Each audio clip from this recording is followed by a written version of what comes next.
Bonjour à tous, bienvenue dans cette session donc, de Tools in Action sur les tests de Pipeline Jenkins. Donc en préparant cette session, en fait, je me suis rendu compte que 30 minutes c'était assez court et du coup je vais faire un truc qui se fait pas trop mais je vais changer le titre. Et on va se contenter de tester les pipelines Jenkins, ça sera déjà pas mal, on verra pour le bien un peu plus tard. Donc du coup, comme je l'ai dit, la session est assez courte. Je ne vais pas pouvoir rentrer dans le détail de qu'est-ce que c'est un pipeline ou qu'est-ce que c'est une shared library dans Jenkins.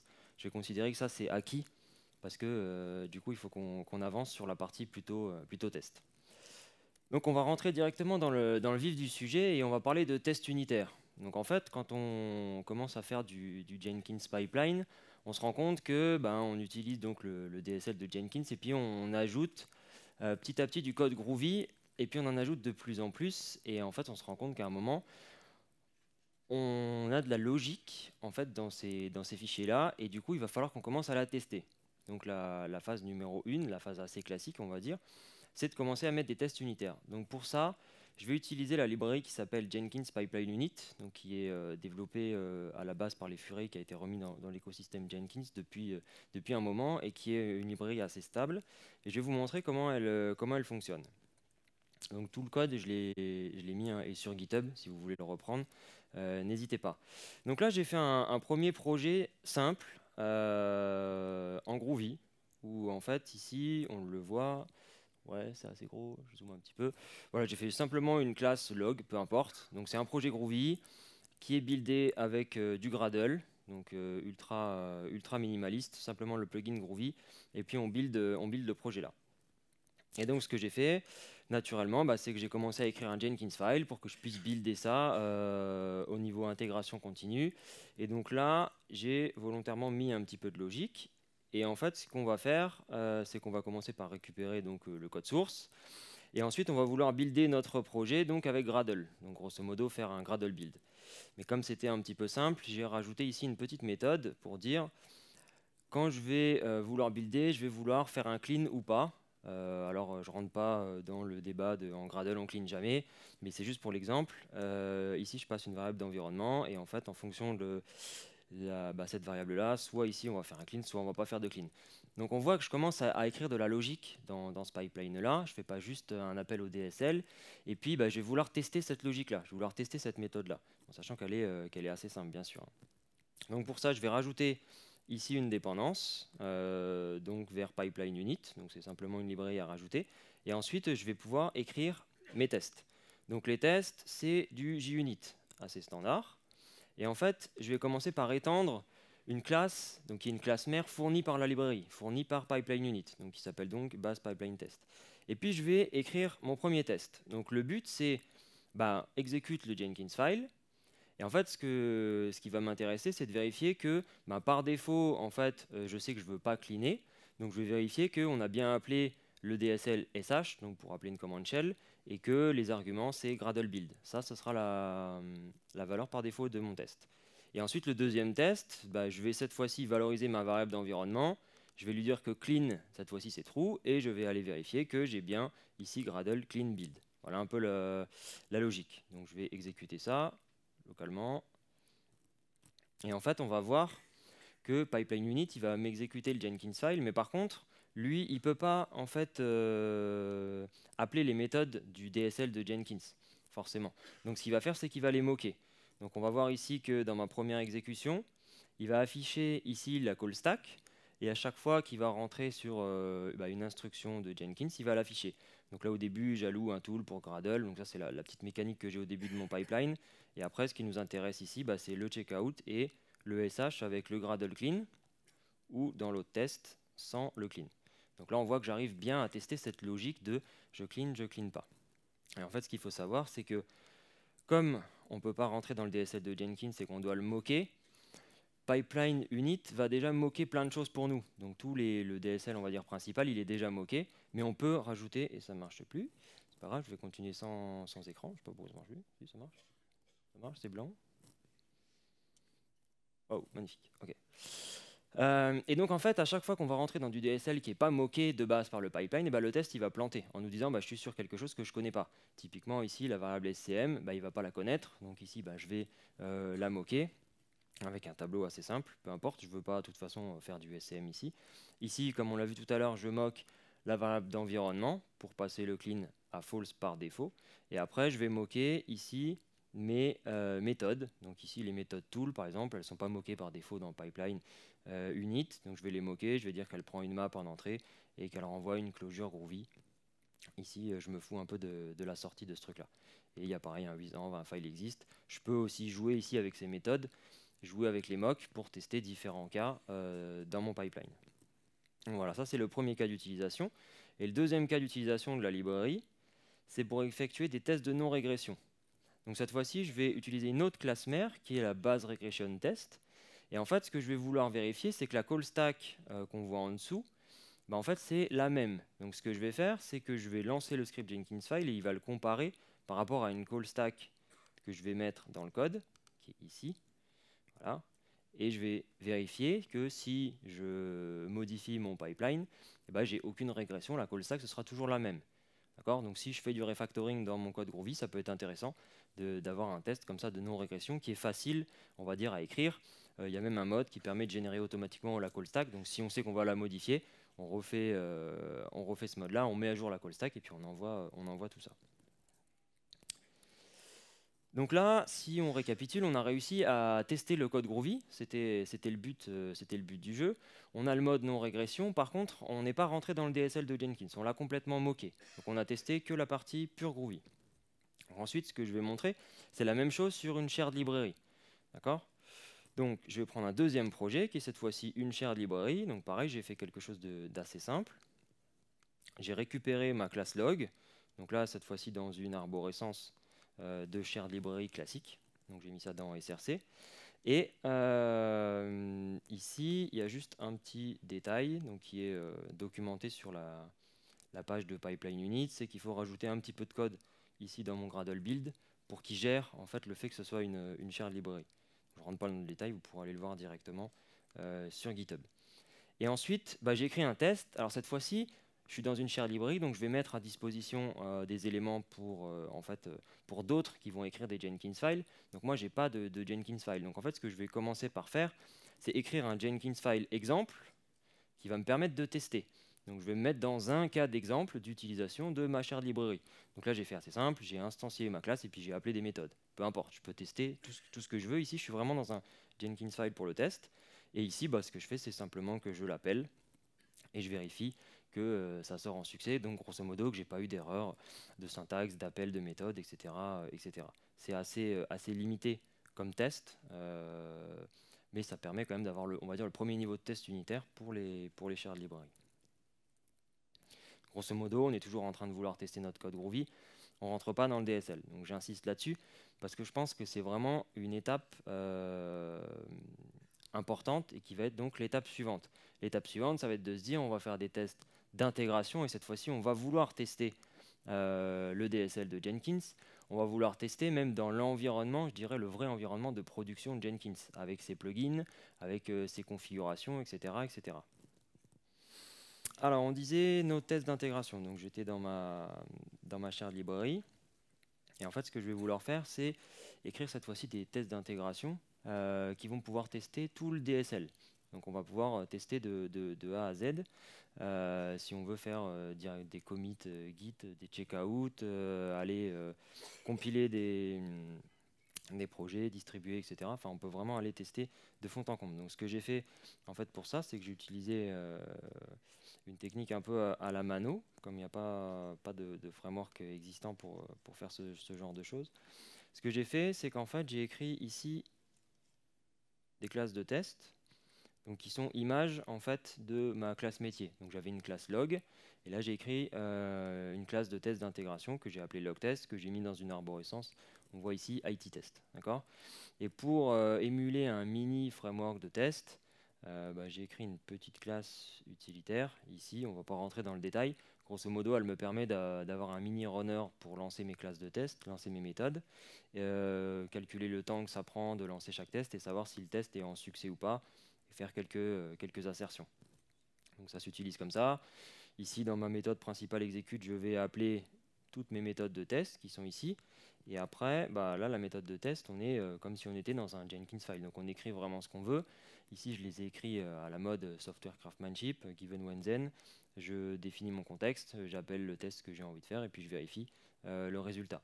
Et là, on peut mettre des contextes beaucoup plus compliqués si on a envie. On peut récupérer des projets, aller les compiler, vérifier qu'ils ont bien été déployés. Enfin voilà, on fait vraiment tout ce qu'on veut ici. Et on écrit tous nos tests de cette façon-là. Et ensuite, pour exécuter tout ça, bah, je vais avoir besoin de Jenkins. Donc en fait, je vais exécuter tout ça dans Jenkins. Je vais donc écrire un Jenkins file utilitaire et brancher un job dessus. Donc c'est pareil, il y a un peu de code technique pour faire ça, mais grosso modo, ben, quand je vais faire un commit, je vais récupérer le code de ma shared library, je vais créer une branche, je vais la pousser et je vais charger en fait la librairie à partir de cette branche-là. Ce qui fait que je vais pouvoir être vraiment dans le contexte de ma nouvelle shared library modifiée et je vais pouvoir la tester. Donc ce que je vais commencer par faire, ben, c'est exécuter mes tests unitaires, donc comme ce qu'on a vu avant. Et puis s'il fonctionne, je vais aller exécuter tous mes tests d'intégration. Donc ici, je vais aller regarder en fait dans IT test les tests d'intégration que j'ai, puis je vais les récupérer. Et après, je peux les lancer en parallèle ou en séquentiel, peu importe. Et je vais après appeler chaque méthode de test. Donc si on veut voir à quoi ça ressemble, ici, j'ai mon job. Donc en fait, on va regarder la config du job, mais elle est assez simple. Je récupère le code donc de ma shared library depuis GitHub, ici. Et puis, bah, j'appelle mon Jenkins file. Donc, assez classique. Donc, à chaque fois que je vais faire un commit sur cette shared library, ce job va se lancer. Et en fait, qu'est-ce qu'il va faire? Ben, il va dérouler ce que je viens de vous expliquer. Donc, récupération du code. Je crée ma branche, je pousse ma branche et puis je charge la shared library. Et ensuite, test unitaire, donc via Gradle, et test d'intégration. Donc, on va voir là que je vais lancer chaque méthode de test, donc de toutes mes classes de test d'intégration. On va avoir un résultat et à la fin, j'ai un petit rapport qui me dit est-ce que c'est OK, KO, le temps que ça a pris. Et en fonction de ça, bah, si j'ai des KO, le job va sortir en unstable ou en succès si tout est en succès. Voilà. Hop. On revient là-dessus. Donc là, on est content parce qu'on a pu tester vraiment le DSL. Là, il n'y a plus de limite. On est vraiment dans Jenkins lui-même. On va vraiment pouvoir tester toute notre shared library, tous nos pipelines comme on veut, sans limite. Après, il faut juste trouver toujours la balance entre le temps que ça va durer et puis ce qu'on a envie de tester. Ce qui est pas mal aussi, c'est de pouvoir tester les montées de version de plugins et de Jenkins Core. En fait, on se rend compte que quand on fait ce genre de montée de version pour les plugins, on a souvent des surprises. Forcément, ça bouge. Donc, si on a beaucoup de codes de pipeline qui sont un peu enchaînés les uns dans les autres, quand on fait des montées de version, des fois, on a des surprises. Là, en fait, l'idée, c'est de se dire on va monter un master à côté. On va faire les montées de version qu'on veut, de plugin ou de Jenkins Core. On lance tous nos tests et on voit ce qui se passe. Puis, une fois que c'est bon, on pourra faire la montée sur la vraie instance de production. Donc là, c'est bien, mais forcément, c'est un peu plus difficile à exécuter parce qu'il nous faut un vrai Jenkins. On a un feedback moins rapide qu'avec les tests unitaires qu'on a vus avant, où on avait vraiment le résultat directement dans l'IDE. Yep. Donc l'idée, ce serait de pouvoir lancer tout ça sur le poste de dev. Ce serait sympa. Alors pour faire ça, ce que j'ai fait, c'est que j'ai été récupérer des projets dans l'écosystème Jenkins X, où l'idée là-dedans d'un des projets qui s'appelle Jenkins File Runner, c'est en fait d'aller dire je veux lancer un Jenkins File, mais localement, donc dans un conteneur qui a Jenkins à l'intérieur. Je lance mon pipeline, donc mon Jenkins File, et puis après le conteneur il disparaît. Donc c'est un aspect un peu one-shot. Je vais aller exécuter mon pipeline et puis voilà. Par contre, ça ne se limite pas à ça, parce que ça c'est bien, mais ce qu'on a besoin, c'est d'avoir notre propre Jenkins, celui ISO prod, configuré de la même façon avec les mêmes plugins, sinon on va avoir des faux positifs. Donc pour ça, j'ai été récupérer un autre projet, pareil, qui s'appelle le CustomWare Packager, qui sert à ça en fait, qui récupère un Jenkins out of the box, sorti de la boîte, plus le plugin de configuration Ascode, qui va nous permettre donc de modifier tout ça, plus des customisations un petit peu particulières qui ne sont pas dans configuration Ascode, mais qui permettent d'avoir vraiment mon Jenkins de production. Et puis ça me sort un Jenkins custom, donc soit au format WAR, soit au format image Docker. Et ensuite, on rajoute une couche donc, de Jenkins File Runner et ça nous donne notre custom Jenkins File Runner. Ça commence à être compliqué au niveau des termes, mais grosso modo, c'est ce qu'on veut. On veut notre Jenkins ISOProd localement et on va aller exécuter notre Jenkins file à l'intérieur. Donc il y a un projet qui permet de faire tout ça, qui est donc linké en dessous, CI Jenkins IO Runner, que je vais vous montrer. Donc hop, je récupère ici, en fait j'ai récupéré le projet, donc j'ai récupéré le code, et en fait ce qu'on voit c'est que j'ai fait des modifications donc pour que ça colle à mon Jenkins.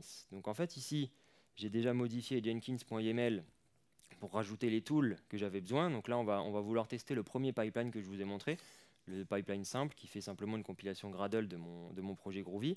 Donc je rajoute un tool Gradle, je rajoute un JDK, et ensuite je rajoute donc le plugin. Donc le plugin, il faut le définir dans packager config et dans un pom.xml, il faut le mettre à deux endroits. Mais grosso modo, on ajoute comme ça les plugins qu'on veut dans la version qu'on veut. Et puis on a ce qu'il nous faut. Donc une fois qu'on a tout ça, en fait, on voit que dans ce projet, il y a un makefile. Donc en fait, ils nous disent comment packager l'image Docker avec le war custom à l'intérieur, qui va vraiment être l'image de notre Jenkins. Et ce qu'on va faire ensuite, c'est qu'on va exécuter tout ça. Donc, je vais l'exécuter. En fait, il m'a buildé, si vous voyez là, une image Docker spécifique par rapport à mon besoin. Donc ce que je viens de vous montrer avant. Il a tout packagé, il m'a buildé une image locale, donc je vais l'utiliser. Et en fait, je vais lancer ici Docker en montant le Maven repo local et puis mon projet, le fameux projet avec simple pipeline, pour qu'à l'intérieur, il ait le Jenkins file et puis qu'il puisse l'exécuter. Donc là, ça va prendre un petit peu de temps, ça nécessite en fait le réseau et compagnie. Mais vous allez voir que il va déjà commencer par faire sa mécanique interne. Donc c'est ce qu'on voit là. Il charge une shared librairie à lui. Enfin, on va dire que ça, c'est son affaire. Et dès qu'on arrive ici sur Start of Pipeline, là, c'est vraiment mon pipeline qu'il est en train de tester. Donc celui de mon Simple Project. Donc là, ça va être un petit peu long parce qu'il va télécharger directement Gradle parce que forcément, le conteneur est vide, il n'y a pas d'espace de travail, il n'y a rien. Donc là, il va aller installer Gradle, etc. etc. Mais vous voyez que j'arrive à tester localement le pipeline que je veux. Et par exemple, si je voulais débugger un problème, je pourrais lui dire ne supprime pas le conteneur à la fin et puis je peux aller dedans voir ce qui se passe. Donc ça c'est pas mal parce que ça permet d'avoir un environnement isoprod local pour faire tous les tests qu'on veut, pour pouvoir débugger si on a des trucs un peu compliqués sans avoir besoin d'envoyer directement sur le Jenkins de production. Voilà, je ne vais pas jusqu'au bout, mais grosso modo vous voyez bien qu'il déroule la même chose que ce que j'ai déroulé tout à l'heure. Donc là, on est content. On a réussi vraiment à lancer nos tests d'intégration localement et on peut avoir comme ça la boucle complète. Et une fois que c'est correct, on envoie ça sur la production. Une autre possibilité, donc je ne rentre pas dans le détail, c'est d'utiliser un plugin Gradle qui va utiliser en fait le mécanisme de Jenkins Test Harness. C'est ce qui est utilisé dans les tests de plugin Jenkins. Donc qui est utilisable cette fois-ci en JMeet Spock, qui permet de faire aussi des tests d'intégration, mais moins poussé que ce que je viens de vous montrer là. Il est un peu entre les deux, entre les tests unitaires que j'avais avant et puis cette mécanique-là. Là, je mets simplement un lien, c'est une autre façon de faire. Ensuite, si on veut aller au bout du truc, en fait, on a eu toute la partie test et on va maintenant s'attaquer à la partie qualité du code. En fait, on pense que tout ce qui est build et intégration continue et tout ça, ça devient de plus en plus important aujourd'hui dans tout ce qui est déploiement continu, ce genre de choses. S'il y a un problème dans cette chaîne-là, c'est des applications qui ne se déploient pas et comme on veut déployer de plus en plus vite, etc., il faut faire attention à ce qu'on fait. Et donc le code du build, il doit être aussi important que le code métier. Donc pour ça, il faut l'analyser. Donc ici, on est dans un cas où on a beaucoup de Groovy. Donc ce que je vais faire, c'est que je vais analyser mon code Groovy via Sonar. Donc j'ai créé un petit projet, un petit fichier sonarproject.properties dans ma shared library.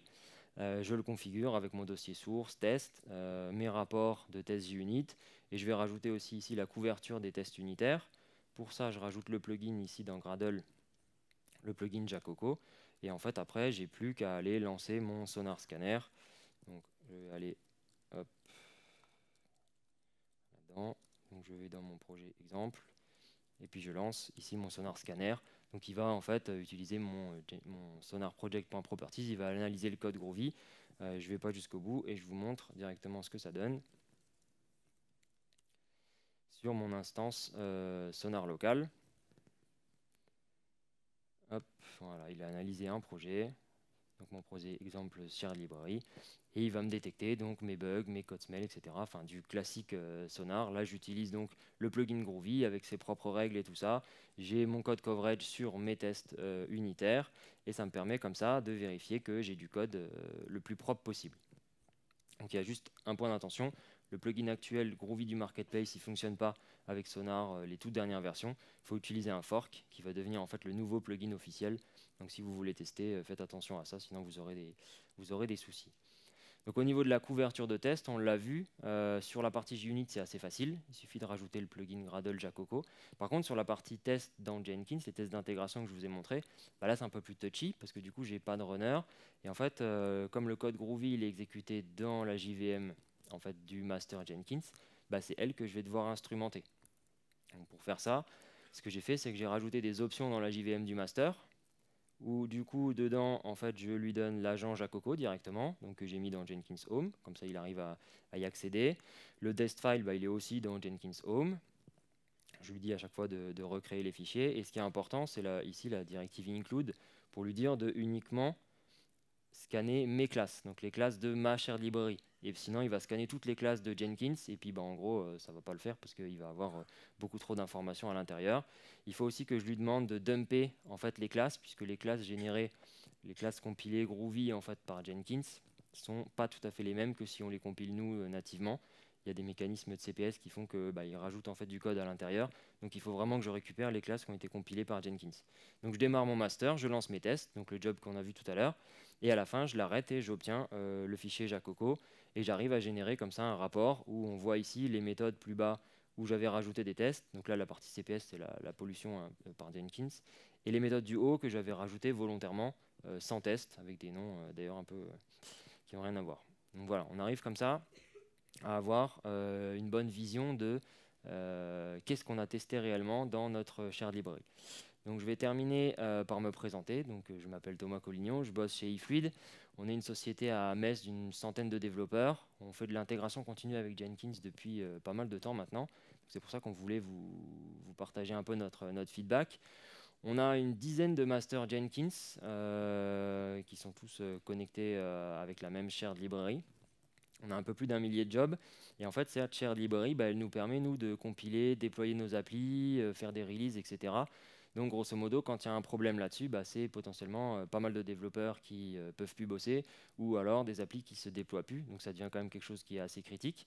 C'est pour ça qu'on écrit beaucoup de tests, notamment des tests d'intégration.